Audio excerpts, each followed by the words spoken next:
नमस्कार मित्रांनो, श्री स्वामी समर्थ. मित्रांनो, स्वामींबद्दल कोणीतरी खरंच लिहिलं आहे. जेव्हा जेव्हा आम्ही चालत असतो, वावरत असतो, तेव्हा स्वामी माझ्या सोबत असतात. जेव्हा कधी मला कामात किंवा इतर गोष्टींमध्ये त्यांचा विसर पडतो, पण स्वामी मला कधी विसरत नाही.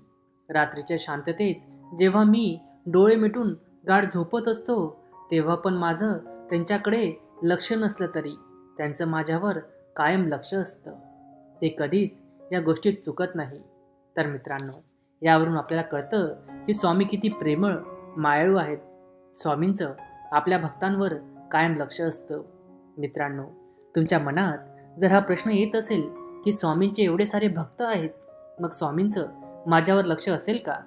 मित्रांनो, स्वामींचं आपल्या सगळ्या भक्तांवर लक्ष असतं. कितीही भक्त असू दे, सगळ्यांवर स्वामींचं लक्ष असतं. स्वामी पाठीशी असतात. फक्त हवा काय, तर आपल्या मनात त्यांच्याप्रती विश्वास, श्रद्धा. आपल्या मनात विश्वास आहे की स्वामी कायम आपल्या पाठीशी आहेत. मग आपण का घाबरायचं आहे? कितीही येऊ द्यात संकट, काही येऊ द्यात संकट, स्वामी त्यातून आपल्याला बाहेर काढणार. मित्रांनो, एक छोटीशी घटना सांगतो ज्यात स्वामींचा संदेश असणार आहे. मित्रांनो, एक मुक्ता नावाची 4 वर्षाची लहान मुलगी आपल्या आजीकडे सुट्टीच्या निमित्ताने गेली होती. रात्रीची वेळ होती. आजी आणि मुक्ता दोघी छान टीव्ही बघत होते. अचानक जोरदार वादळ सुरू झालं आणि घराचे लाईट्स गेले.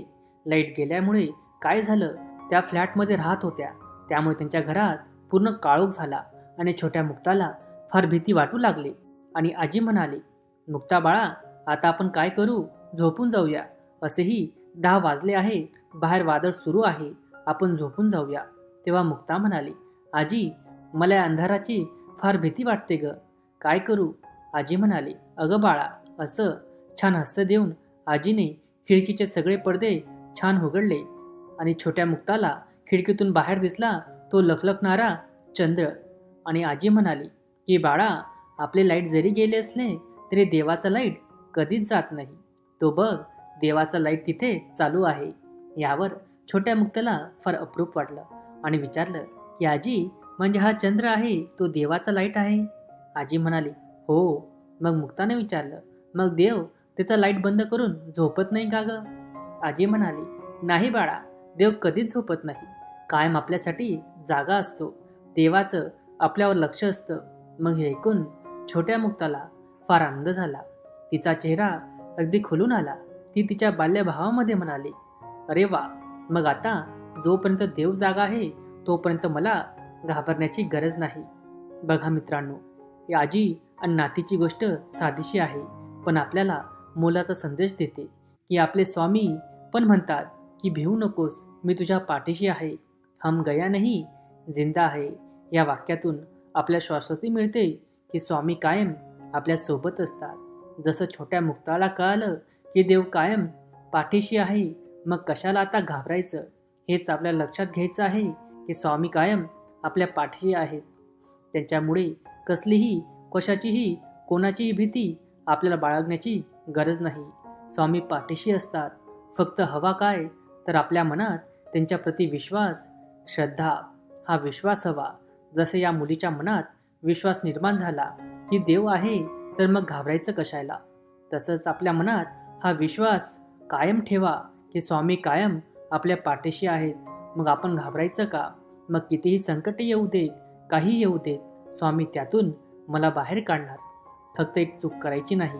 की काय होतं, वाईट परिस्थिती आली की लोक डगमगतात. त्यांच्या मनात असा प्रश्न येतो की स्वामींचं एवढं करतो, मग हे संकट आलंच कसं? हा प्रॉब्लेम आलाच कसा? म्हणजे काही लोक अगदी असंही म्हणतात, आम्ही अमुक अमुक वाचतो, तेवढं वाचतो, सकाळी अमुक वाचतो, मग स्वामी आम्हाला हे का देत नाही? किंवा आमच्या बाबतीत असं का झालं? तर मित्रांनो, हीच सर्वात मोठी चूक आपण करतो. कधी कधी आपली परीक्षा असते किंवा जरी परीक्षा नसली तर ही चूक आपण करायची नाही. संकट आलं तरी आपल्या जवळचा विश्वास उडवू द्यायचा नाही. असं मनात म्हणायचं नाही की स्वामी काही करत नाही, मी एवढं करून पण काही फायदा होत नाही.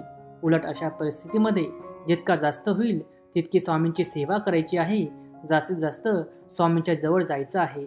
तर मित्रांनो, ही चूक करायची नाही. अजिबात डगमगायचं नाही. आपण स्थिर राहायचं आहे. आपला श्रद्धाभाव जो आहे तो स्ट्रॉंग ठेवायचा आहे. मग स्वामी आपल्याला त्या संकटातून बघा कसं अलगद बाहेर काढतील. काही क्षती होणार नाही ना काही हानी होणार. स्वामी आपल्याला सुखरूप बाहेर काढतील. मित्रांनो, हा व्हिडिओ इथेच थांबवतो आणि भेटूया पुढच्या व्हिडिओमध्ये. आणि जाताना मी परत एकदा सांगेल, आपल्या देवाच्या आशीर्वादाने, आपल्या परिवारासोबत आणि आपल्या मेहनतीने असं करून दाखवा की जगाला वाटेल करावं तुमच्यासारखं. धन्यवाद. जय जय राम कृष्ण हरी. श्री स्वामी समर्थ.